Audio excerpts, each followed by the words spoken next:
உங்கள் ரட்சிப்பு நிறைவேற பிரயாசப்படுங்கள். ஹல்லேலூயா. இன்னைக்கு உங்கள் மத்தியில் சொல்லுகிற ஒரே ஒரு காரியம், உங்கள் ரட்சிப்பு நிறைவேற நீங்கள் பிரயாசப்பட வேண்டியது அவசியமாக இருக்கிறது. நீங்கள் பிரயாசப்பட வேண்டுமானால் சில காரியங்களை உங்கள் மத்தியில் சொல்ல போகிறேன். ஒரு 4 காரியத்தை மாத்திரம் சொல்லி இந்த வாக்குத்தத்த ஆராதனை, இந்த புதிய ஆண்டின் தேவனுடைய வார்த்தையை நான் என்ன செய்கிறேன், நிறுவப்படுத்த விரும்புகிறோம். எபேசியர் 2ஆம் அதிகாரம் 4-8 வசனத்தை வாசிக்கலாமா? தேவனோ இரக்கத்தில் ஐஸ்வர்யம் உள்ளவராய் இருந்து நம்மில் அன்பு கூர்ந்த தம்முடைய மிகுந்த அன்பினாலே அக்கிரமங்களில் மரித்தவர்களாய் இருந்த நம்மை கிறிஸ்துவுடனே கூட உயிர்ப்பித்தார். கிருபையினாலே ரட்சிக்கப்பட்டீர்கள். கிறிஸ்து இயேசுவுக்குள் அவர் நம்மிடத்தில் வைத்த தயவினாலே தம்முடைய கிருபையின் மகா மேன்மையான ஐஸ்வரியத்தை வருங்காலங்களில் விளங்க செய்வதற்காக கிறிஸ்து இயேசுக்கள் நம்மை அவரோடு கூட எழுப்பி உன்னதங்களில் அவரோடு கூட உட்காரவும் செய்தார். கிருபையினாலே விசுவாசத்தை கொண்டு ரட்சிக்கப்பட்டீர்கள். இது உங்களால் உண்டானதல்ல, இது தேவனுடைய ஈவு. ஹல்லேலூயா.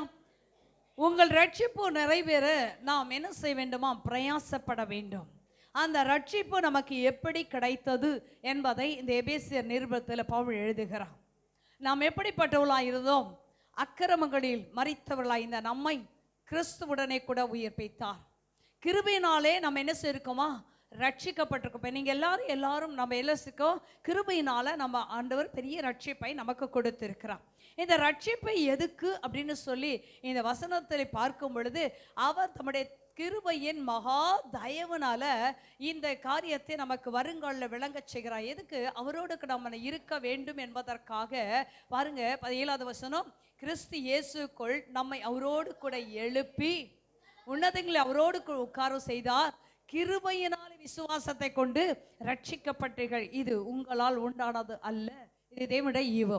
எல்லா தேவ பிள்ளைகளுக்கும் இந்த ரட்சிப்பு என்பதை கர்த்தர் கொடுத்திருக்கிறார். இது உங்களால் உண்டானது அல்ல, இது தேவனுடைய ஈவாக கர்த்தர் கொடுத்திருக்கிறார். ஒவ்வொரு பிள்ளைகளும் ரட்சிக்கப்பட்டு இன்னைக்கு ஆண்டவராகிய இயேசுவை தன் சொந்த இரட்சகராய் ஏற்றுக்கொண்டு நாம் வாழ்ந்து கொண்டிருக்கிறோம்.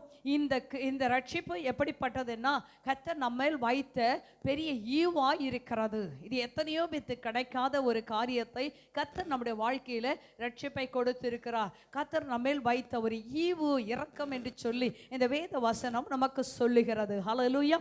இன்னொரு வசனத்தை வாசிக்கலாமா? கொலேசியர் 2ஆம் அதிகாரம் 9வது வசனம். கொலேசியர் 2:9. ஏனென்றால்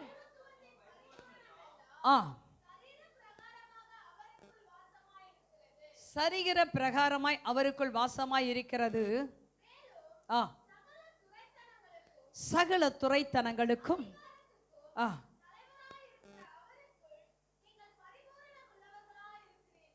பரிபூர்ணம் உள்ளவராய் என்ன செய்றீங்க? இருக்கிறீர்கள். இது உங்களுடைய கிரியினால் அல்ல என்று சொல்லி வேதம் சொல்லுகிறது. இது கர்த்தர் நமக்கு கொடுத்த மகா பெரிய ஒரு மேன்மையான ஒரு கிருபை, இந்த ரட்சிப்பு என்று சொல்லி வேதம் சொல்லுகிறது. அது மாத்திரமல்ல, இன்னைக்கு இன்னொரு வசனத்தை வாசிக்கலாமா? இந்த கிருபை, இந்த ரட்சிப்பை என்ன செய்ய வேண்டுமா? நம்முடைய வாழ்க்கையில் நிறைவேற வேண்டுமானால் அதுக்கு நாம் என்ன செய்ய வேண்டுமா? இறுதி வரை அந்த ரட்சிப்பில் நிலைத்திருக்க வேண்டும். இறுதி வரை கர்த்தர் நம்ம கொடுத்த அந்த ரட்சிப்பில் நிலைத்திருக்க வேண்டும். இதை வேதம் சொல்லுகிறது, முடிவு பரியந்தம் நிலை நிற்பவனே ரட்சிக்கப்படுவான் என்று சொல்லி வேதம் சொல்லுகிறது. வாசிக்கலாமா? மத்திய சுவிசேஷம் 24:13வது வசனத்தை வாசிக்கலாமா? முடிவு பரியந்தம் நிலை நிற்பவனே இப்ப ரட்சிக்கப்பட்டுட்டோம். ஒவ்வொரு நாளும் நாம் ரட்சிக்கப்பட்டு கொண்டிருக்கிறோம். கடைசி வரை நம்ம என்ன செய்ய வேண்டும்? ரட்சிப்பை காத்துக்கொள்ள வேண்டும். முடிவு பரியந்தம் நிலை நிற்பவன் தான். கர்த்தருக்காக யாரெல்லாம் நிலை நிற்கிறாங்களோ அவங்க மாத்திரம் தான் என்ன செய்ய முடியும்? அந்த முடிவிலே ரட்சிக்கப்படுவான் என்று சொல்லி வேதம் சொல்லுகிறது. ஹல்லேலூயா. எந்த ஒரு மனுஷனும் தனக்கு கிடைத்த அந்த ரட்சிப்பை என்ன செய்ய வேண்டும்? இறுதி வரை என்ன செய்ய வேண்டும்? பிடித்திருக்க வேண்டும், அல்லது அதில் நடக்க வேண்டும்.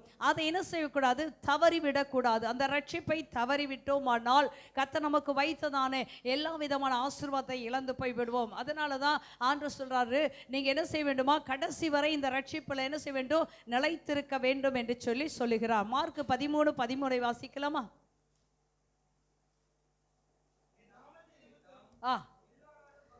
எல்லாராலும் பகைக்கப்படுவீர்கள், முடிவு பரியந்தம் நிலை நிற்பவன் தான் ரட்சிக்கப்படுவான். இந்த ரட்சிக்கப்பட்ட ஒவ்வொரு மனிதனுடைய வாழ்க்கையிலும் கர்த்தர் செய்கிறார், இந்த ரட்சிப்பு நிறைவேற என்ன செய்ய வேண்டுமா? நாம் பிரயாசப்பட வேண்டியது அவசியம் என்று சொல்லி வேதம் சொல்லுகிறது. இங்க சொல்லி நாமத்தின் நிமித்தம் நீங்கள் எல்லாராலும் என்ன செய்வீங்க? பகைக்கப்படுவீர்கள், ஆனால் முடிவு பரியந்தம் நிலை நிற்பவன் தான் ரட்சிக்கப்படுவான். இன்னைக்கு வட இந்தியா பகுதியில் பயங்கரமான பிரச்சனைகள், அடிக்கிறாங்க, கொல்றாங்க, உயிரோடு எரிக்கிறார்கள். ஆனாலும் இயேசுவை நாங்கள் மறுதலிக்க மாட்டோம் என்று சொல்லி கடைசி வரைக்கும் நிலை செத்தாலும் சாவே நான் என்ன செய்வேன்? ஆண்டவரை மறுதலிக்க மாட்டேன், ஆண்டு விட்டு விலக மாட்டேன் என்று சொல்லி அவங்க என்ன செய்யணும்? கடைசி வரைக்கும் நிலை நிற்க வேண்டும். அதனால தான் பவுல் சொல்றா, உபத்திரமோ, வியாகுலமோ, துன்பமோ, பசியோ, பட்டினியோ, நாசமோசமோ எல்லாவற்றிலும் நான் கர்த்தருக்குள் நிலைத்திருப்பேன், கிறிஸ்துவின் அன்பை விட்டு என்னை யாராலும் பிரிக்க முடியாது என்று சொல்லி அவ்வளவாய் கர்த்தர் கடைசி வரைக்கும் அந்த மனுஷன் கர்த்தருக்குள் நிலைத்திருக்கிறார். இன்னைக்கு வேத வசனம் சொல்லுது, என் நாமத்தின் நிமித்தம் நீங்கள் எல்லாராலும் என்ன செய்வீங்க? பகைக்கப்படுவீர்கள், ஆனால் முடிவு பரியந்தம் கர்த்தருக்காக நிலைத்திருங்க. உங்களுக்கு கிடைத்த அந்த ரட்சிப்பை எந்த விதத்திலும் இழந்து விடாதீர்கள். அதை கடைசி வரைக்கும் பிடித்து கொண்டுங்க. ஏதோ ஒரு நாள் ரட்சிக்கப்பட்டேன் என்று சொல்வது அல்ல, ஒவ்வொரு நாளும் வேத வசனத்தை கேட்டு நாம் ரட்சிக்கப்பட்டு கொண்டே இருக்க வேண்டும். ஹல்லேலூயா.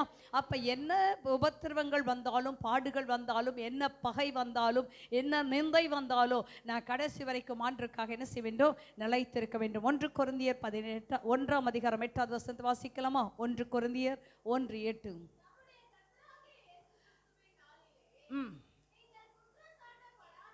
நீங்கள் குற்றம் சாட்டப்படாதவர்களாய் இருக்கும்படி முடிவு பரியந்தம் கர்த்தர் உங்களை என்ன செய்வார்? நீங்க இல்ல, கர்த்தரே உங்களை என்ன செய்வாரா? ஸ்திரப்படுத்துகிற தேவனாய் இருக்கிறார். நீங்க ஒரு நாள் நம்ம கர்த்தருக்காக நிலைக்க முடியாது, ஆனால் கர்த்தருடைய பலத்தினால நாம் நிற்க முடியும். நாம் குற்றம் சாட்டப்படாதவர்களாய் இருக்கும்படி முடிவு பரியந்தம் உங்களை என்ன செய்வாரா? ஸ்திரப்படுத்துவார். ஒரு பிள்ளை கர்த்தருக்காக வைராக்கியமா நின்னா அவட வாழ்க்கையில் என்ன செய்யாது? ஆண்டவர் முடிவு பரியந்தம் அவன் எந்த விதத்தில் விழுந்து விடாதபடி கர்த்தர் பாதுகாக்க அவர் வல்லமுள்ள தேவனாய் இருக்கிறார். நாமெல்லாம் என்ன செய்வோம்? பிரச்சனை வந்தால் மாத்திரம் இயேசுவே இயேசுவே எனக்கு இறங்குகான்று சொல்லுவோம். ஆனால் பிரச்சனையெல்லாம் முடித்த பின்னாடி ஆண்டவரை நம்ம என்ன செய்ய மாட்டோம்? விட்டு தூரமாக போயிடுவோம். அதனால தான் அருமையான தம்பி எடுக்கக்குள்ள சொன்னாங்க, நாத்துமாவே கர்த்தரை சோத்திரி, நன்றி கட்ட உள்ளமே நீ என்ன செய்ய? கர்த்தரை துதின்னு சொன்னாங்க. இன்றைக்கி நிறைய பேருடைய வாழ்க்கையில் என்ன செய்யுது? நன்றி இல்லாதபடி கடந்து போய் கொண்டு இருக்கிறார்கள். முடிவு பரிந்து நினைச்சிங்க. ஒரு பொண்ணுக்காக நீ என்ன செய்த? உன்னுடைய ரட்சிப்பை இழந்து போய்விடாத, உன் வேலைக்காக இழந்து போய்விடாத, அல்லது கிறிஸ்துவை மறுதலிச்சுட்டு உன்னை விட்டுடுவேன், உயிரோடு விட்டுடுவேன் சொல்றதுக்காக உன் ரட்சிப்பை இழந்து போய்விடாத. முடிவு பரியந்தம் உன் ரட்சிப்பு நிறைவேற நீ பிரயாசப்பட்டு கொண்டே இரு. எந்த அப்படி சொல்றது, எந்த உபத்திரவமோ எந்த பாடுகள் வந்தாலும் கர்த்தருக்காக நீ முடிவு பரிந்தால் நிலை நிற்க வேண்டும் என்பதை கர்த்தர் சொல்கிறார். எபிரேயர் 3ஆம் அதிகாரம் 6வது வசனத்தை வாசிக்கலாமா? அவருடைய வீட்டுக்கு மேற்பட்டவராய் இருந்தும் உண்மையுள்ளவராய் இருக்கிறார்.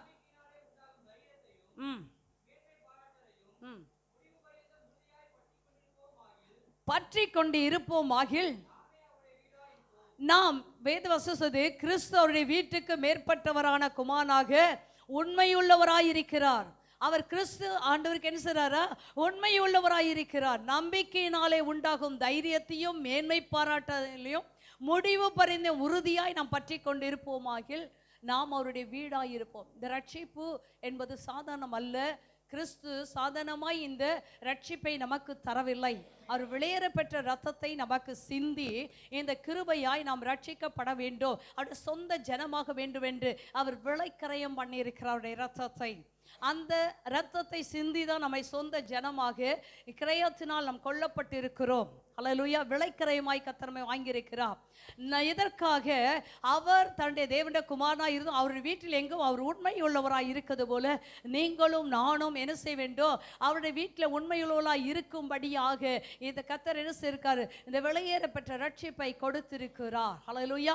அதனால தான் இந்த ரட்சிப்பு என்ன செய்யணும், நிறைவேற பிரயாசப்படும். நீங்களும் நானும் இப்பயே இங்கே இருக்கிறவர்கள் அல்ல, ஒரு நாள் தேவனுடைய வீட்டில் நாம் இருக்க போகிறவர்கள்.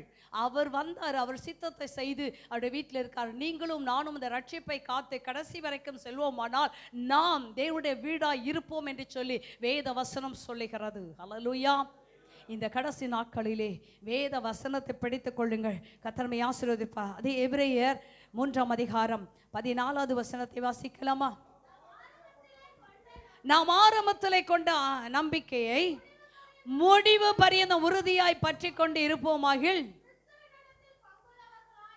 நாம் ஆரம்பத்திலே கொண்ட அந்த நம்பிக்கையை முடிவு பரியந்தம் உறுதியாய் பற்றி கொண்டு இருப்போமானால் கிறிஸ்துவிடத்தில் பங்குள்ளவர்களாய் இருப்போம்.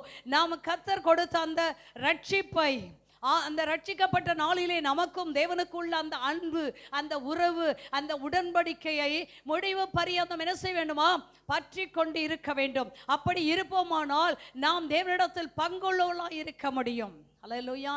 ஞானஸ்தான தொட்டியில் இறங்கணும்னு சொல்றோம். அது ஏன் எனக்கு தெரியுது, அந்த பாஸ் சொன்னார், நான் திரும்பி சொன்னேன், அதுதான் எனக்கு தெரியும். அப்படிதானேப்பா, என்ன சொன்னீங்கன்னு எனக்கு சொல்லுங்க திருப்பி. ஹல்லேலூயா. நான் ஆண்டுக்கு முன்பாக சாட்சியாக இருப்பேன், உடன்படிக்கை பண்ணுறேன், கடைசி வரைக்கும் நான் ஆண்டுக்குள்ளே நினைப்பேன். திருமணத்தில் பண்ணதே அவங்க பண்ண மறந்துருப்பாங்க, இது ஞானஸ்தான தொட்டிக்குள்ளே பண்ணது இவங்களுக்கு எப்படி ஞாபகம் இருக்கும்? ஹல்லேலூயா.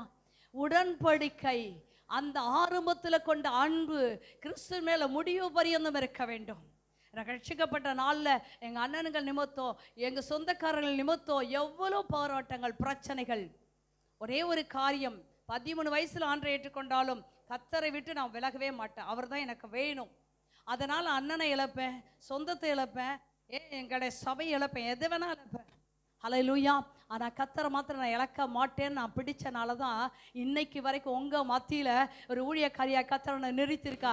இது மாத்திரம் இல்லை, கிறிஸ்துவிடத்தில் ஒரு பங்கை நான் பெறப்போகிறேன், எனக்காக ஆயத்தம் பண்ணியிருக்க பங்கை பெறப்போகிறேன். கடைசி வரைக்கும் எனக்கு கொடுத்த ரட்சிப்பை நான் இழந்து போக மாட்டேன். ஹல்லேலூயா. இந்த புதிய ஆண்டுக்குள்ள ஒரு காரியங்களை என்ன செய்வீங்க, நீங்க நிர்ணயம் பண்ணி கொள்ளுங்கள், கர்த்தர் உங்களை ஆசீர்வதிப்பார். அதே எபிரேயர் 6:12 வாசிக்கலாமா? உங்கள் நம்பிக்கையின் பூரண நிச்சயம் உண்டாகும்படி நீங்கள் யாவரும் முடிவு பரியந்தம் அப்படி ஜாக்கிரதையை காண்பிக்க வேண்டும் என்று கடைசி வரைக்கும் கர்த்தருக்காக வாழணுங்க. ஹல்லேலூயா. கடைசி வரைக்கும் ஒரு உயிரோடு இருக்கிற வரைக்கும் கர்த்தருக்காக வாழணும். ஸ்தேவானை கல்லெறிந்து கொள்றாங்க, ஆனால் அந்த ஸ்தேவான் முகத்தில் எந்த ஒரு கவலையுமே இல்லை, எந்த ஒரு துக்கமும் இல்லை. அவருடைய முகம் பிரகாசமாய் இருக்கிறது, பிரகாசமாய் இருக்குது. இது எல்லாரும் பார்க்குறாங்க. அல்லேலூயா. அவன் கடைசியாக சாகக்குள்ள கூட அவன் யாரை தான் பார்த்துட்டு இருக்கா, ஆண்டவரே இன்னும் கொஞ்ச நேரத்துக்குள்ளே நான் இங்கே வந்துடுவேன், உங்கள்கிட்ட வந்துடுவேன்றான். ஆண்டவரும் சிங்காசனத்தில் எழுந்து நின்று பார்த்துட்டே இருக்காரு, வந்துருப்பா எங்கிட்ட வந்துருன்னு சொல்லி எதிர்பார்த்து கொண்டு இருக்கா. இன்னைக்கு எத்தனை பிள்ளைகள் நான் ஆண்டவருக்காக முடிவு பரியந்தம் ஜாக்கிரதை காண்பிக்க வேண்டும் என்று ஆசையாயிருக்கிற, கடைசி வரைக்கும் ஆண்டவருக்காக வாழ வேண்டுமான ரட்சிப்பை நீ காத்துக்கொள்ள வேண்டியது அவசியமாய் இருக்குது என்று சொல்லி வேதம் சொல்லுகிறது. இன்னொரு வசனத்தை வாசிக்கலாமா? வெளிப்படுத்தல் 2ஆம் அதிகாரம் 26வது வசனம். வெளிப்படுத்தல் 2:26.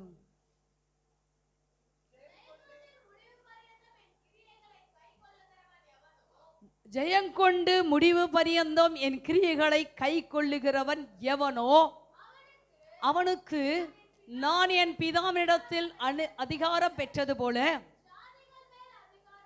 யாரெல்லாம் ஜெயங்கொண்டு முடிவு பரியந்தம் என்ன செய்ய வேண்டுமா, என் கிரியைகளை கை கொள்ளுகிறவன் எவனோ அவனுக்கு நான் என் பிதாவினிடத்தில் அதிகாரம் பெற்றது போல ஜாதிகள் மேல் அவனுக்கு என்ன செய்வேன், அதிகாரம் கொடுப்பேன். அல்லேலூயா. சாதாரணது இல்லைங்க. உங்களுக்கு எனக்கும் கிடைத்த அந்த ரட்சிப்பு, ஹல்லேலூயா, இந்த ரட்சிப்பை ஜெயங்கொண்டு முடிவு பரியந்தம் கர்த்தருடைய கிரியைகளை என்ன செய்ய வேண்டுமா, நாம் கை கொள்ள வேண்டும் என்று சொல்லி வேதம் சொல்லுகிறது. ஹல்லேலூயா. நீக்கு முடிவு, நான் ஒரு முடிவோடு போங்க. இந்த வருஷம் எவ்வளோ உபத்திரம் வந்தாலும் சரி, எவ்வளோ கஷ்டங்கள் வந்தாலும் சரி, யார் என்னை நிந்தித்தாலும் சரி, நான் கர்த்தருக்குள்ள நிலைத்திருப்பேன். எனக்கு கொடுத்த ரட்சிப்பை நான் இழந்து போக மாட்டேன். இம்மைக்கல்ல, நான் மறுமைக்காக நாம் அவருடைய வீடாக இருக்கும்படி தான் கர்த்தர் இந்த விலையேற பெற்ற ரட்சிப்பை ஈவாக கர்த்தர் கொடுத்திருக்கிறார். தயவு செய்து உங்கள் ரட்சிப்பு நிறைவேற நீங்கள் என்ன செய்ய வேண்டுமா, பிரயாசப்படுங்க. ஏன் தெரியுமா அந்த வார்த்தை சொல்லுகிறார்? 1 பேதுரு 4ஆம் அதிகாரம் 18வது வசனத்தை வாசிக்கலாமா? நீதிமானே ரட்சிக்கப்படுவது அரிதானால் பக்தி இல்லாதவனும் பாவியும் எங்கே நிற்பான்? மறுபடியும் வாசிங்க எல்லாரும். ரட்சிக்கப்படுவது அரிதானால் பக்தி இல்லாதவனும் பாவியும் எங்கே நிற்பான்? ஹல்லேலூயா. நீங்க எல்லாரும் சேர்ந்து வாசிக்கிறீங்களா? எல்லாரும் சேர்ந்து வாசிங்க. நீதிமானே ரட்சிக்கப்படுவது அரிதானால் பக்தி இல்லாதவனும் பாவி எங்க நிப்பா? பாவின் மாத்திரம் சொல்லலைங்க, பக்தி இல்லாதவன். ஹல்லேலூயா. கடந்த ஆண்டை முடிச்சிட்டீங்களே, கடந்த ஆண்டுல எத்தனை நாள் பைபிள் படிக்கல, எத்தனை நாள் ஜெபிக்கல, எத்தனை நாள் ஆராதனைக்கு வரல, ஏன் எத்தனை நாள் திருவிருந்தல் பங்கு பெறல? ஹல்லேலூயா. கொஞ்சம் உங்க மனசாட்சியை தொட்டு சொல்லுங்க. அதனால தான் அவர் வந்தோடனே சொல்லிட்டாராட்டுக்கு, நன்றி கட்ட மனமேன்னு சொல்லி. நீங்க கொஞ்சம் யோசித்து பாருங்க, எத்தனை ஆராதனை அசட்டை பண்ணியிருப்பீர்கள். பக்தி இல்லாதவர்கள், எந்த மனுஷனுடைய வாழ்க்கையில தனிஜபம் இருக்கிறது? கூடி நாம் ஜெபித்து கொண்டு இருக்கிறோம், பக்தி நம்மள்ட்ட எப்படி இருக்கிறது? அது சொல்ல, நீதிமானே ரட்சிக்கப்படுவது அரிதானால் பக்தி இல்லாதவனும் பாவியோ எங்கே நிற்பான் என்று சொல்லி வேதம் சொல்லுகிறது. பாவிகள் மாத்திரம் இல்லைங்க, உன்ட கிறிஸ்துவன் சொல்லிட்டு உன்ட பக்தியே இல்லை, ஆண்டவர் மேல விசுவாசமே இல்லை, ஆண்டவர் மேல நம்பிக்கை இல்லை, அல்லது ஆண்டவரை நீ தேடவில்லை, நீ எங்க நிற்க போகிறா? ஹல்லேலூயா. தயவு செய்து இந்த ஆண்டுல நம்ம என்ன செய்வோம், மாற்றிக்கொள்ள நாம் பிரயாசப்படுவோம். ஹல்லேலூயா. இன்னொரு வாசிக்கலாமா? எபிரேயர் 2ஆம் அதிகாரம் 4வது வசனத்தையும் 10வது வசனத்தை வாசிக்கலாம். பலவித பலத்த செய்கைகளினாலும் தம்முடைய சித்தத்தின்படி பகிர்ந்து கொடுத்த பரிசுத்த ஆவியின் வரங்களினாலும் தேவன் தாமே சாட்சி கொடுத்ததுமாய் இருக்கிற இவ்வளவு பெரிதான ரட்சிப்பை குறித்து நாம் கவலையற்றி இருப்போமானால் தண்டனைக்கு எப்படி தப்பித்துக் கொள்ளுவோம்? ஹல்லேலூயா. கர்த்தர் உங்க வாழ்க்கையில அடையாளங்களை செய்திருக்காரு, அற்புதங்களை செய்திருக்காரு, பலவிதமான செய்கைகளை உங்களோட வாழ்க்கையில செய்திருக்கிறாரு. அவருடைய சித்தம் என்னது என்பதை கர்த்தர் உங்களுக்கு விளங்க பண்ணியிருக்கிறாரு. அது மாத்திரமல்ல, பரிசுத்த ஆவியானவர் நமக்கு நிறைய சாட்சியை விளங்க பண்ணியிருக்கிற வாழ்க்கையில. எத்தனை பேர் சொல்ல முடியும், இந்த ஆண்டுல இந்த மெசேஜ் முடிஞ்சோன்னு இங்க சாட்சி சொல்லணும், கர்த்தர் உங்கள் வாழ்க்கையில் என்னெல்லாம் செய்தாரு? குடும்பமாய் வந்து சொல்லலாம். கர்த்தர் உங்கள் வாழ்க்கையில் எத்தனை அற்புதங்களையும் அதிசயங்களையும் கர்த்தர் செய்து கொண்டே வருகிறாரே. ஹல்லேலூயா. ஆனா இன்றைக்கும் நாம் எப்படி இருக்கிறோம்? இவ்வளோ பெரிய ரட்சிப்பை குறித்து நாம் கவலையற்றி இருப்போமானால் தண்டனைக்கு தப்பித்துக் கொள்ள முடியாது. ஹல்லேலூயா. கர்த்தர் எத்தனை நன்மை செய்தாலும் என்ன செய்துட்டார், என்ன செய்யணும்னு நினைக்கிற? நீ என்ன பெருசா செய்துட்ட ஆண்டவருக்கு? நீ எந்த அளவுக்கு தேடிட்ட? கர்த்தர் உனக்கு செய்வார். ஹல்லேலூயா. தயவு செய்து இந்த ஆண்டுல ஆண்டு செய்த நன்மைகள், ஆண்டவனுக்கு செய்த அற்புதங்கள், அதிசயங்கள், 9 பேர் நன்றி இல்லாத போனாலும் பரவாயில்ல, ஒருத்தர் நன்றியா இருந்தது போல உங்கள் வாழ்க்கையில கர்த்தருக்கு நன்றியா இருங்க. ஹல்லேலூயா. கவலையற்றி, ஆண்டவர் எனக்கு கொடுத்த அந்த ரட்சிப்பை குறித்து நாம் கவலையற்றி இருப்போம், ஆனால் தண்டனைக்கு நம்மை தப்பித்துக் கொள்ளவே முடியாது. 10வது வசனத்தை வாசிங்கப்பா. ஏனென்றால் தமக்காகவும் தம்மாலேயும் சகலத்தை உண்டாக்கினவர் அநேகம் பிள்ளைகளை மகிமையிலே கொண்டு வந்து சேர்க்கையில் அவர்களுடைய ரட்சிப்பின் அதிபதியை உங்களை என்னையோ அவருடைய பிள்ளையாய் மாற்றி அவர்களை மகிமையிலே கொண்டு சேர்க்கும்படியாக என் ஆண்டவரை என்ன செய்தாங்களா? பிதாவாகிய தேவன் உபத்திரவத்துக்குள்ளாக மாற்றி அந்த உபத்திரவத்தினாலே கர்த்தரை பூரணப்படுத்தி கொண்டிருக்கிறார். ஹல்லேலூயா. நீங்களும் நானும் சாதாரணமா இல்லைங்க. கர்த்தர் நமக்கு பூரணப்படுத்தி கொண்டிருக்கா. அவர் பாடுபட்டார், அவர் ரத்தம் சிந்தினா, அதுக்காக தான், அதன் மூலமா தான் நமக்கு ரட்சிப்பு என்ன செய்து பூரணப்பட வேண்டியது அவசியமா இருக்கு. இவ்வளோ காரியத்தை நம்முடைய ஆண்டவர் செய்து இருந்தும் அவருடைய அவர் கொடுத்த அந்த ரட்சிப்பை நம்ம இழந்து போயிடாதீங்க. வருஷத்துக்கு ஒரு முறை தேடாதீங்க, வருஷத்துக்கு 2 முறை தரீங்க. எங்கள் அண்ணன் பையன் சொன்னான், அவங்களும் ஆர்சி ஃபேமிலி, சொன்னான், என்னடா சரியா பேசலையேண்ணா. அவன் சொன்னான், நான் நைட்ஸ் என்ன செய்தேன், கிறிஸ்மஸ் ஆராதனைக்கு போயிருந்தேன். அங்கே என்ன செய்தாங்க, வெளியே தான் என்ன செய்தாங்க, ஆராதனை வச்சுருந்தாங்க. பணியில் இருந்தனால தொண்டெல்லாம் கட்டிப்பாச்சு. எப்பயுமே வராதவங்களாம் வந்திருப்பாங்க இல்லத்த, அதனால சர்ச்சில் வைக்க மாட்டாங்க, பெரிய கிரவுண்ட் இருக்கு, அங்கே வைப்பாங்க. அல்லேலூயா. இது கிறிஸ்மஸுக்கு ஒண்டி போகும், புது வருஷத்துக்கு ஒண்டி போகும், வேறு எதுக்குமே போகாது.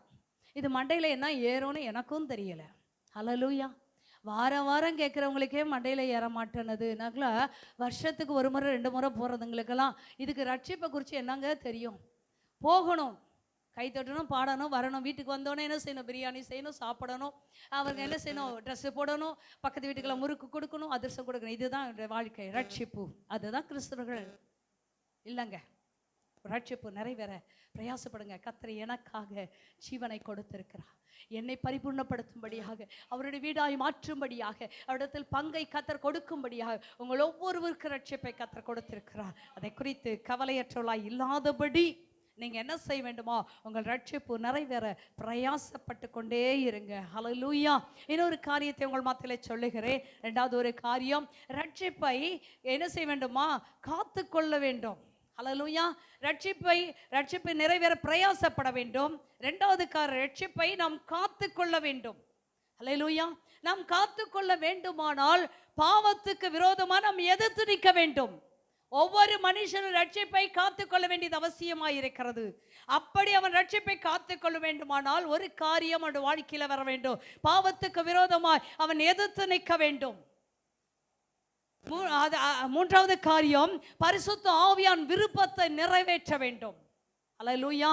நீ பரிசுத்த ரட்சிப்பை காத்து கொள்ள வேண்டுமானால் பாவத்துக்கு எதிர்த்து நிற்க வேண்டும், பரிசுத்த ஆவியானவரின் விருப்பத்தை நிறைவேற்றுவளாய் இருக்க வேண்டும். அல்லேலூயா. இதுக்கு வசனத்தை எடுத்துக்கொள்ளலாமா? கலாத்தியர் 5ஆம் அதிகாரம் 16, 17 வசனத்தை வாசிக்கலாமா?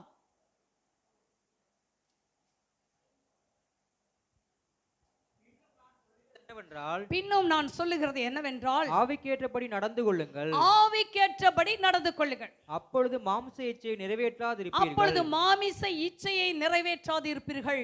மாம்சம் வாசிங்கப்பா. மாம்சம் ஆவிக்கு விரோதமாகவும், மாமிசம் ஆவிக்கு விரோதமாகவும், ஆவி மாம்சத்துக்கு விரோதமாகவும் இச்சிக்கிறது. நீங்கள் செய்ய வேண்டும் இருக்கிறவைகளை செய்யாதபடி இவைகள் ஒன்றுக்கொன்று விரோதமாய் இருக்கிறது. ஒன்றுக்கு ஒன்று விரோதமாய் இருக்கிறது. ரட்சிப்பை காத்து கொள்ள வேண்டும். இந்த ரட்சிப்பை நீ காத்து கொள்ள வேண்டுமானால் வேதம் அழகாய் சொல்லுகிறது, நீங்கள் ஆவிக்கேற்றபடி என்ன செய்ய வேண்டுமா, நடந்து கொள்ள வேண்டும். ஆவிக்கேற்றபடி ஒரு மனுஷன் நடக்கும் பொழுது அவன் மாமிச இச்சைகளை அவன் நிறைவேற்றாது இருப்பான் என்று சொல்லியிருக்கிறது. மாமிச இச்சை. கண்ணாடியில் 1 மணி நேரம் நிற்கிறீங்க, கண்ணுக்கு மை திட்டுறீங்க, இந்த 4 மயிரை வச்சுட்டு அதை கோணலா சுருட்டுறீங்க.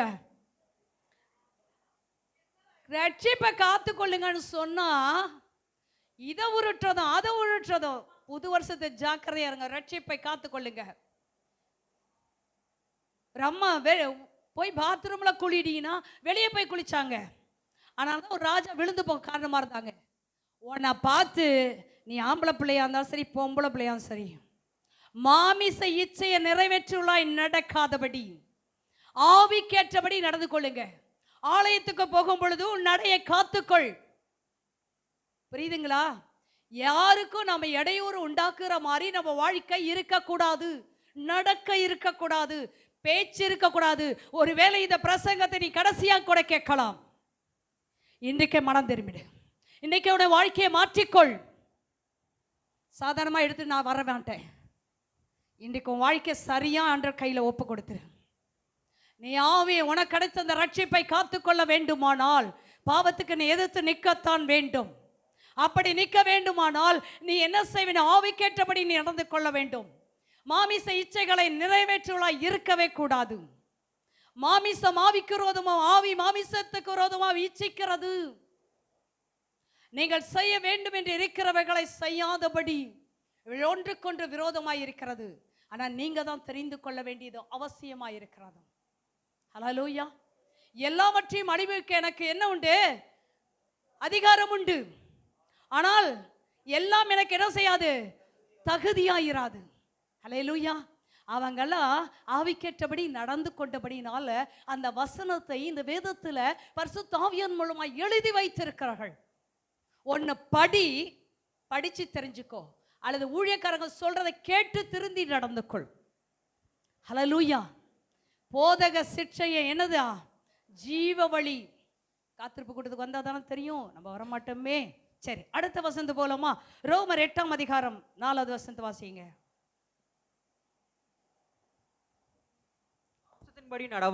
மாமிசத்தின்படி நடவாமல் ஆவியின்படி நடக்கிற நம்மிடத்தில் நியாயப்பிரமாணத்தின் நீதி நிறைவேறும்படிக்கு அப்படி செய்தார். வேதம் சொல்லுது, மாமிசத்தின்படி நடவாமல் ஆவியின்படி நடக்கிற நம்மிடத்தில் நியாயப்பிரமாணத்தின் நீதி நிறைவேறும்படி அப்படி ஆயிற்று. நீ என்னைக்கு நீ என்ன செய்ற?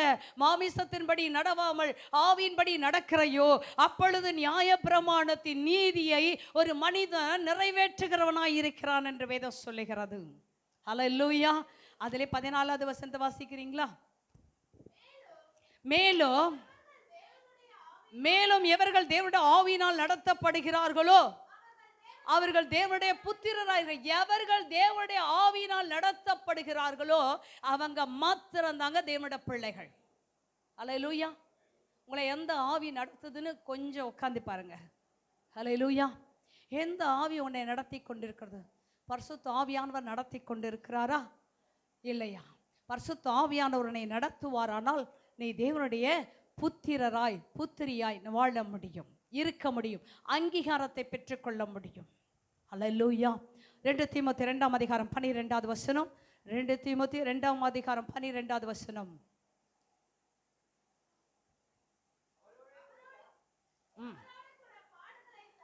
அவரோடு கூட பாடுகளை சகித்தோமானால் அவரோடு கூட நீ ஆளுகை செய்வோம். நாம் அவரை மறுதலித்தால். எல்லாரும் காதுல வாங்குறீங்களாங்க?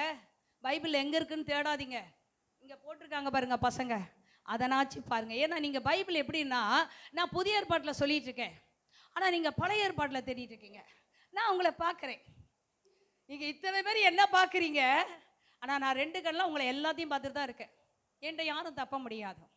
ஹல்லேலூயா. நீ எங்கே திருப்புற, என்ன செய்கிற, அப்படி தெரிஞ்ச மாதிரி நடிக்கிற, இதெல்லாம் என்னை பார்த்துட்டு தான் இருக்கிறேன். என்ன செய்யறது, நானும் என்ன பண்ணுறது. அப்புறம் என்ன செய்வாங்க, இதை தேட முடியலன்னு சத்யா பிரதர் இங்கே பார்ப்பாரு.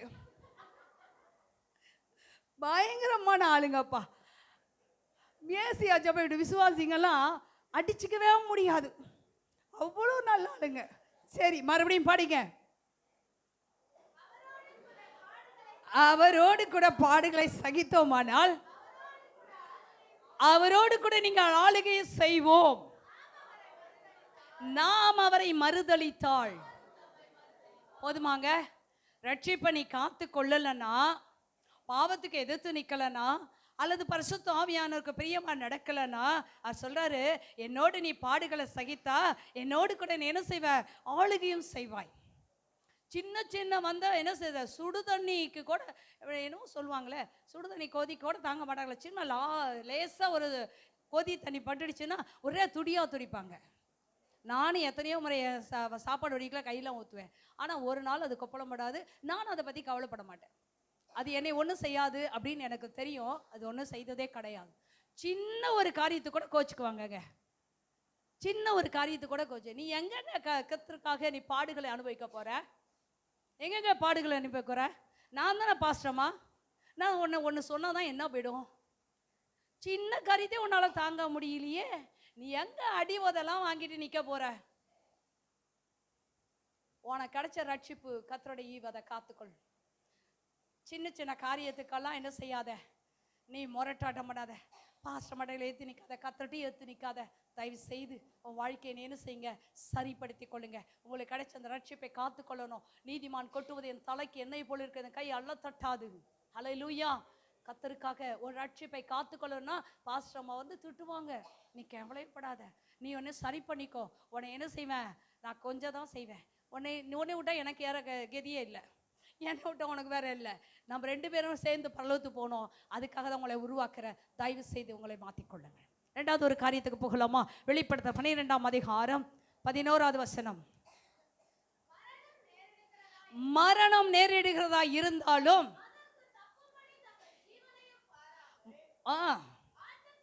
ஆட்டுக்குட்டியானவர் இரத்தத்தினாலும்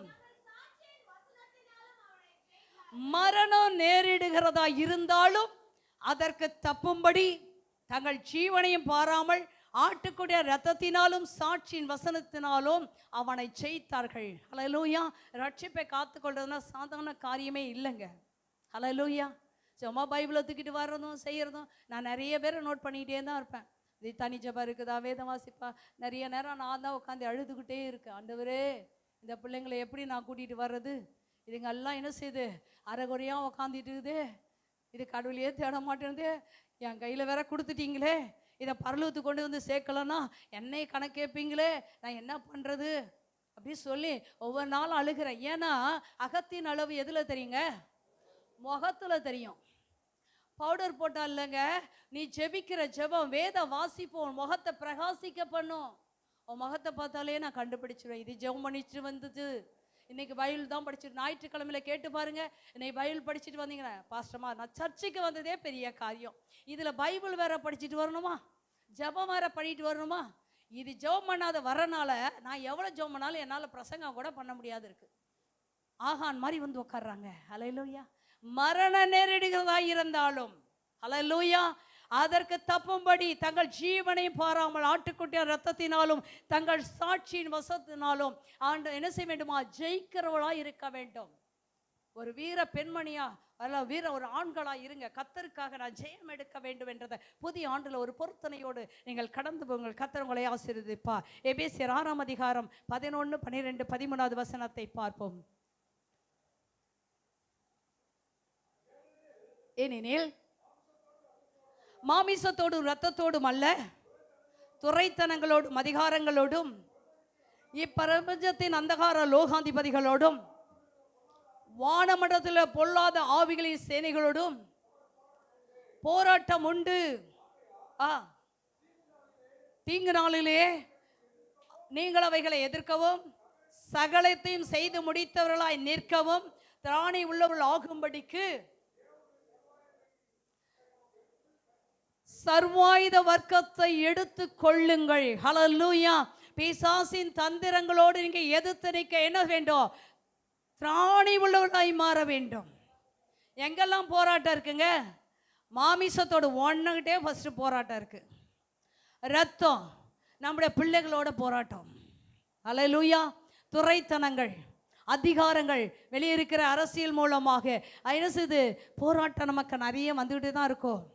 பிசாசோட போராட்டம், எல்லாத்தோடையும் போராடணும். ஐயோ நான் எப்படிங்க போராடுறேன், 1 2 பெற்றுட்டு அதுகிட்ட போராடுறதே உனக்கு பெரிய இருந்தது பிரச்சனையா இருக்குது. இன்னும் இவ்வளோ போராட்டத்தை நீ சந்தித்தாதான் என்ன செய்ய முடியும், ஒரு பெரிய ஜெயத்தை எடுக்க முடியும். மறந்து விடாதுங்க, ரட்சிப்பை காத்து கொள்ள வேண்டிய இதெல்லாம் செய்து முடிச்சாதான் கர்த்தர் என்ன செய்வாரு, ரட்சிப்பை காத்து கொண்டிருக்கிறன்னு சொல்லி அர்த்தம். நீ எதுவுமே நீ காத்து கொள்ள முடியலன்னா ஒண்ணுமே செய்ய முடியாதுங்க. அவ்வளோ போராட்டங்கள் வாழ்க்கையில வரும். ரட்சிக்கப்பட்டிருக்கியா, நீ கர்த்தரை ஏற்றிருக்கியா, அந்த ரட்சிப்பு நிறைவேறணும்னா இப்படிப்பட்ட உபத்திரம் வழியா நீ போய்தானாக வேண்டும். இந்த பிசாசின் தந்திரங்களை நீ எதிர்த்துத்தானாக வேண்டும். உன்னுடைய ரட்சிப்பையும் காத்துக்கொள்ள வேண்டும்.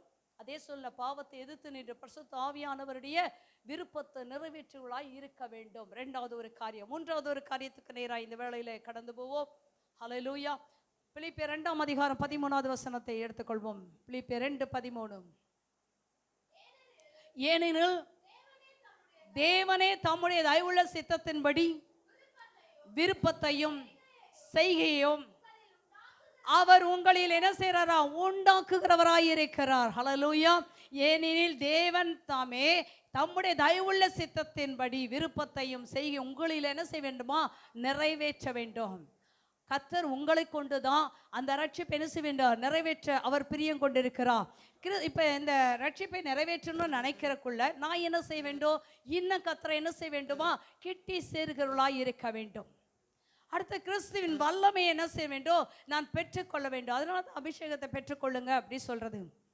கிறிஸ்துவை கிட்டி சேர வேண்டும், கிறிஸ்துவின் வல்லமையை நாம் என்ன செய்ய வேண்டும், பெற்றுக்கொள்ள வேண்டும். அவருக்கு பிரியமான காரியங்களை செய்கிறவளாய் நாம் வாழ வேண்டும். எபேசியர் 1:4 வசனத்தை வாசிக்கலாமா?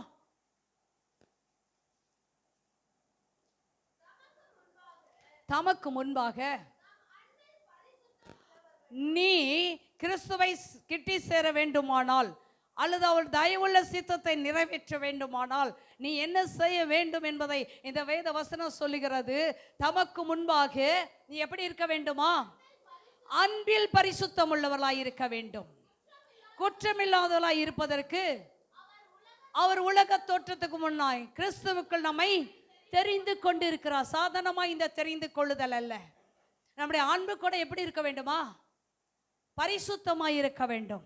உங்கள்கிட்ட இருக்கிற அன்பு எப்படி இருக்கணும், பரிசுத்தமான அன்பாய் இருக்க வேண்டும். இந்த அன்புல எந்த ஒரு கேடுபாடும் என்ன செய்யக்கூடாது, இருக்கக்கூடாது. ஹல்லேலூயா. இந்த அன்புல என்னென்னலாம் உண்டோ அத்தனையும் இருக்கு, நான் சொல்ல விரும்பவில்லை. ஆனால் உங்கள்ட்ட வாழ்க்கையில் இந்த ராத்திரி வேளை சொல்கிறேன், அவங்க அன்பு ஒருத்தர் மேலே செலுத்துறீங்கன்னா கூட அந்த அன்பு எப்படிப்பட்டதாக இருக்க வேண்டும். ஒரு கணவன் மனைவியிட்ட செலுத்துகிற அன்பு கூட பரிசுத்தமாக இருக்க வேண்டும். ஒரு மனைவி கணவனிடத்தில் செலுத்துகிற அன்பு பரிசுத்தமாக இருக்க வேண்டும். பிள்ளைகள் தாயிடத்தில் செலுத்துகிற அன்பு பரிசுத்தமாக இருக்க வேண்டும். தாய் தகவன் பிள்ளைகளிடத்தில் செலுத்துகிற அன்பு பரிசுத்தமாக இருக்க வேண்டும்.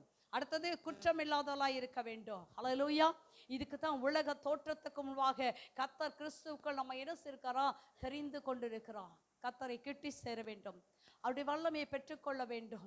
அது மாத்திரமல்ல, அவருக்கு பிரியமானவர்களை நான் செய்ய வேண்டுமானால் என் வாழ்க்கையில் அன்பில் பரிசுத்தமேற்றும் குற்றம் இல்லாதவளாய் நான் வாழ கற்றுக்கொள்ள வேண்டும். இன்னொரு வசனத்தை வாசிக்கலாம். எபேசியர் 3:18 வசனம். சகல பரிசுத்தவான்களோடு கூட கிறிஸ்துவனுடைய அன்பின் அகலமும் நீளமும் ஆழமும் உயரமும் இன்னதென்று நீ உணர்ந்து அறிவு கெட்டாத அந்த அன்பை அறிந்து கொள்ள வல்லவர்களாகவும் தேவனுடைய சகல பரிபூரணத்தால் நிரப்பப்படவும் அவர் தமது மகிமையுடைய ஐஸ்வரியத்தின் படியே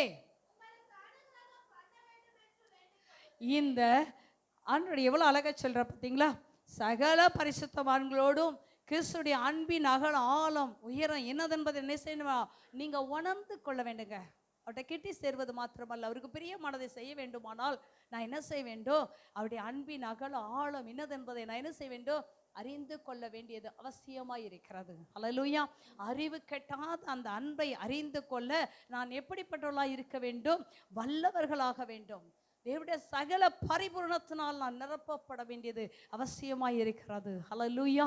இன்னைக்கு நம்முடைய எப்படி அந்த காரியத்தை செய்ய வேண்டும், தேவனை நான் கிட்டி சேர வேண்டும். அப்போதான் அவருடைய தயவுள்ள சித்தம் எனக்குள் என்ன செய்வோம், நிறைவேறுகிறதா இருக்கிறது என்று சொல்லி வேதம் சொல்லுகிறது. ஹல்லேலூயா. இன்னொரு வசனத்தை வாசிக்கலாமா? எபேசியர் 2:21 வசனம். ஆமாம்மா, இல்லையாம்மா, நான் பார்த்தனே இருந்ததே. அவர் மேல் மாளிகை முழுவதும் இசைவாய் இணைக்கப்பட்டு நீ என்னைக்கு அவருடைய அன்பின் அகல ஆழத்தை அறிந்து அவருக்கு பிரியமாய் நடக்கிறாயோ அப்பொழுது கர்த்தரும் என்ன செய்கிறார், அவர் மேல் மாளிகையாய் இசைவாய் இணைப்பாக என்ன செய்து கட்டி பரிசுத்த ஆலயமாய் நீ எழும்ப முடியும். அல்லேலூயா. நீ ஆலயமாய் எழும்பணும்னா உன்னுடைய ரட்சிப்பை என்ன செய்ய வேண்டுமா, அதை காத்துக்கொள்வது மாத்திரமல்ல, அதை என்ன செய்ய வேண்டும், அவரோடு கிட்டி சேர வேண்டும். அவர் தயவுள்ள சித்தத்தை அறிந்து அவருக்கு பிரியமாய் நீ நடக்க வேண்டுமானால் நடக்கும் பொழுது அவர் என்ன செய்றாரு, இசை வினைப்பாய் இணைக்கப்பட்டு கர்த்தருக்குள் நீ பரிசுத்த ஆலயமாய் என்பா. அவர் மேல் நீங்களும் ஆவியினாலே தேவனுடைய வாசஸ்தலமாக என்னைக்கு நாம அவர்கிட்ட கிட்டி சேர்றோமோ அன்னைக்கு அவரு நம்மளை என்ன செய்றாரு, ஒரு ஆலயமாய் கர்த்தர் மாற்ற அவர் விருப்பம் உள்ளவராயிருக்கு. நீ கிட்டி சேராத வரைக்கும் ஆலயமாய் இருக்கவே முடியாது. அல்லேலூயா. செங்கல் வாங்கி ஒரு லாரி செங்கல் வாங்கி நான் அடுக்கி வச்சுட்டு, ஒரு 100 மூட்டை சிமெண்டம் வாங்கி ஒரு பக்கம் வச்சுட்டு, மண்ணை வாங்கி வச்சுட்டு கட்டுன்னு சொன்னால் அது கட்டவே முடியாது. அதுக்கு மேஸ்திரி எல்லாத்தையும் கொண்டு வந்து அதை வச்சு அழகா என்ன செய்யணும், நல்ல மேஸ்திரியாக கொண்டு வரணும். அப்போ தான் அவன் சரியாக கட்டி தருவான். இதெல்லாம் நிறைய இருக்குது. இதெல்லாம் கட்ட கட்ட கட்ட தான் அது என்ன செய்யும், மாளிகை எழும்பும். நீ ரட்சிப்பை என்ன செய்யணும், அந்த ஆண்டவரிடத்தில் என்ன செய்யணும், கிட்டி சேர சேர சேர சேர அந்த ரட்சிப்பை வைத்துக்கொண்டு ஆண்டவரை சேர சேர அவர் உன்னை என்ன செய்கிறாரு, மாளிகையாய் கட்டி எழுப்ப முடியும். ஹல்லேலூயா. அப்ப நம்ம கர்த்தருக்குள் ஒரு மாளிகையாக தேவனுடைய ஆலயமாய் கட்டப்பட வேண்டியது அவசியமாய் இருக்கிறது. ஹல்லேலூயா.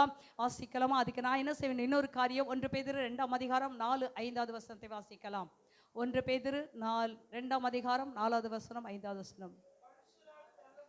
மனுஷரால் தள்ளப்பட்டதாயினும் தேவனால் தெரிந்து கொள்ளப்பட்டதும் விலையேறப்பட்டதுமாய் இருக்கிற நீங்கள் அவரிடத்தில் என்ன செய்தீங்க, சேர்ந்தவர்களாகிய நீங்களும் ஜீவனுள்ள கற்களை போல ஆவிக்கேற்ற மாளிகையாகும் இயேசு கிறிஸ்து மூலமாய்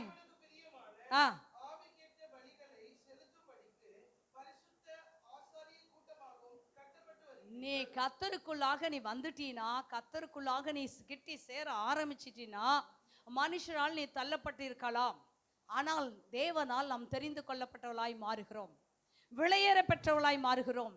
ஜீவுள்ள கற்களாகி அவரிடத்தில் நீங்கள் என்ன செய்யுங்க, சேர்ந்தவர்கள் என்று சொல்லுகிறார். ஆண்டவர்கிட்ட இன்னும் கேட்டி சேர வேண்டும். அப்ப இன்னும் என்ன செய்யறாரு, ஆண்டவர் சேர்க்கிறார், நீங்க ஜீவுள்ள கற்களை போல ஆவிக்கேற்ற மாளிகையாம் கிறிஸ்து மூலமாய் தேவனுக்கு பிரியமான ஆவிக்கேற்ற பலிகளை செலுத்தும்படி பரிசுத்த ஆசாரிய கூட்டமாய் கர்த்தர் மாற்றுகிறார். அல்லேலூயா. ரட்சிப்பு நிறைவேற நீங்க என்ன செய்யணுமா, பிரயாசப்படணும். இதெல்லாம் நீங்கள் எந்த அளவுக்கு நீங்கள் வருகிறீங்களோ அந்த அளவுக்கு கர்த்தர் உங்களை என்ன செய்வார், இந்த புதிய ஆண்டில் கர்த்தர் உங்களை உருவாக்கி கொண்டே இருப்பா. நீங்கள் ஒரு ஆசாரிய கூட்டமாய் மாறப்போகிறீங்க, நீங்கள் தெரிந்து கொள்ளப்பட்டவர்களாய் மாறப்போகிறீங்க, நீங்கள் விலையேற பெற்ற ஒரு மூளைக்கல்லாய் கர்த்தர் உங்களை வைக்க போகிறார். கர்த்தர் என்ன செய்கிறாரு, உங்க மேல என்ன செய்கிறார், அவர் இரக்கமுள்ளவராய் இருக்கிறார். ஹல்லேலூயா. மனுஷரால் நம்ம தள்ளப்படலாம், ஆனால் எந்த அளவுக்கு கர்த்தரை தேடுகிறோனோ, எந்த அளவுக்கு கர்த்தரை நெருங்கி செல்கிறனோ அந்த அளவுக்கு கர்த்தரனை உருவாக்கி கொண்டே இருப்பார். மனுஷன் தள்ளட்டுங்க, கர்த்தரை உருவாக்கிடுவார். மனுஷன் எப்பயுமே நம்மளை விரும்ப மாட்டான், நம்முடைய குறை கண்டுபிடிப்பான், நம்மளை தள்ளி விடுவான். ஆனால் அவனை பார்த்து நீங்கள் சொந்து போகாதீங்க. நம்ம கர்த்தரை பார்த்து இன்னும் கர்த்தருக்குள்ளாக என்ன செய்வோம், நெருங்கி நெருங்கி வருவோம். ஹல்லேலூயா. அவர் நம்மை உருவாக்கி கொண்டே போயிட்டே இருப்பார் மேலே. ஹல்லேலூயா.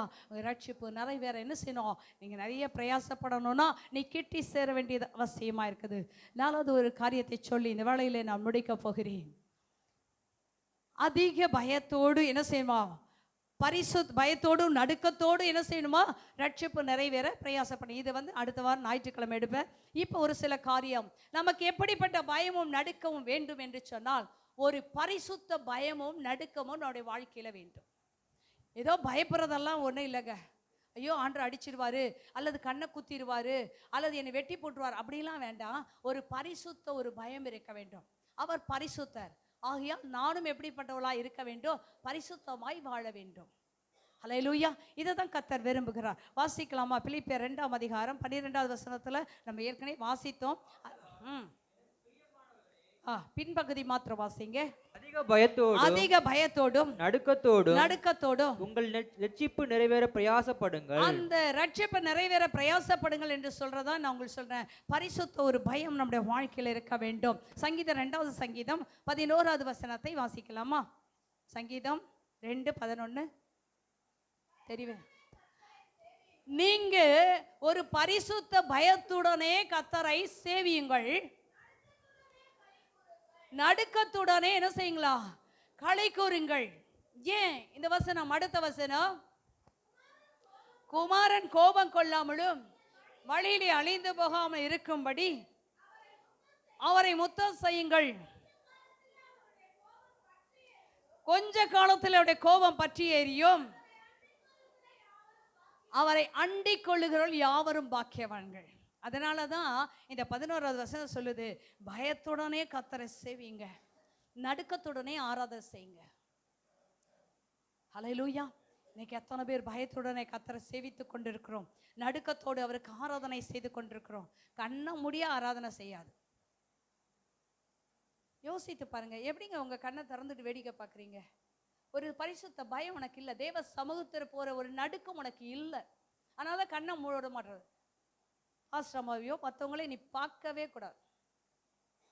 திரும்ப திரும்ப சொல்றேன், இந்த புதிய ஆண்டுல கண்ணை மூடி ஒரு பரிசுத்தத்தோடு நான் தேவனை ஆராதிக்கிறேன், என் தேவன் என்னுடைய ஆராதனையை பார்க்கிறார், நான் தேவனை துதிக்கணும், தேவனை மகிமைப்படுத்தணும், இந்த ஆராதனை வேளையை அபிஷேகங்க அல்லது என்னோட பேசுங்க அப்படின்னு சொல்லி ஒரு பரிசுத்தத்தோடு நாம் பயத்தோடு நடுக்கத்தோடு தேவனை ஆராதனை செய்ய வேண்டும். அடுத்து இந்த புதிய ஆண்டில் ஒரு காரியத்தை சொல்கிறேன். நான் இங்கே இருந்துட்டு ஒரு காரியத்தை சொல்லுவேன்னா, நீ ஏதோ ஒரு காரியத்தை பக்கத்துல இருந்து பேசுவீங்க, சிரிப்பீங்க, ஆனால் என் மைண்டில் என்ன தானே வரும் சொல்லுங்களேன் பார்க்கலாம். என்ன வரும்? நாம் சொன்னதை தான் இவனுங்க என்ன செய்கிறாங்க, பேசி சிரிக்கிறாங்கன்னு சொல்லுவாங்க. புரியுதுங்களா? கண்டிப்பாக தேவ சமூகத்து வந்துட்டீங்கன்னா அக்கம் பக்கத்தில் பார்க்காதீங்க. பேசணுன்னா வெளியே போய் பேசுங்க. ஆலயத்துக்குள்ளே யாரும் பேசுறதோ சிரிக்கதோ இருக்கக்கூடாது. ஆலயம் என்பது ஒரு பயத்துக்குரியது, ஒரு நடுக்கத்துக்குரியது. பயத்துடனே கர்த்தரை என்ன செய்வீங்க, சேவியுங்கள். நடுக்கத்தோடு கர்த்தருக்கு ஆராதனை செய்யுங்க. 10 முறை ஏஞ்சி போகிறது வர்றதோ, என்ன சுகர் ஆளே நானே உக்காந்துருக்கேன்ப்பா, உனக்கு 10 முறை என்னமோ குழந்தை வயிற்றுல இருக்க மாதிரி போயிட்டு போயிட்டு வரியாது, என்ன கதை? வேண்டாம் தம்பி, ஆண்டவரே நான் அடிக்கடி பாத்ரூம் போகக்கூடாது சொல்லிட்டு ஜெபம் பண்ணிட்டு வந்து உட்கார ஆலயத்துக்குள்ள. அப்போதான் வீட்டுக்குள்ளே போய் காப்பி குடிக்கிறது, அப்போதான் வீட்டுக்குள்ளே போய் அது பாஸ்டம் வீடு பக்கத்துலேயே ஆயிடுச்சா? என்னோட வீட்டு பிள்ளைகளும் அப்படித்தான், நீங்களும் அப்படிதான்.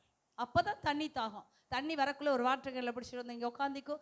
தண்ணியே குடிக்காத ஃபஸ்ட்டு, ஏன்னா தண்ணி குடித்தாதான் அடிக்கடி வெளியே போக வேண்டியதாக இருக்கும். தயவு செய்து ஆலயம்னு சொல்லக்குள்ள ஒரு ஒழுங்கை கற்றுக்குங்க.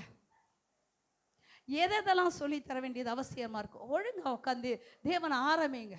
காலை நீட்டி போடாதீங்க, தூங்காதீங்க, செய்யாதீங்க. ஒரு பயம், ஆலயம்னு சொல்லும் பொழுது ஒரு பயம், நடுக்கும். செல்ல பார்க்காதீங்க. அப்போதான் மெசேஜ் டைன்னு வரும், உடனே அவன் திருப்பி பார்ப்பான். எனக்கு வரும் பாருங்க எரிச்சல், எப்படி சொல்றதுன்னு எனக்கு தெரியல. ஜாக்கிரதை, செல்ல சைலண்ட்ல போடு, எடுக்காத. 2 மணி நேரம் ஆலயத்தில் உட்கார்ற உனக்கு ஒரு பயம் இல்லை, நடுக்கம் இல்லை. நீ என்ன ஆராதனை பண்ற?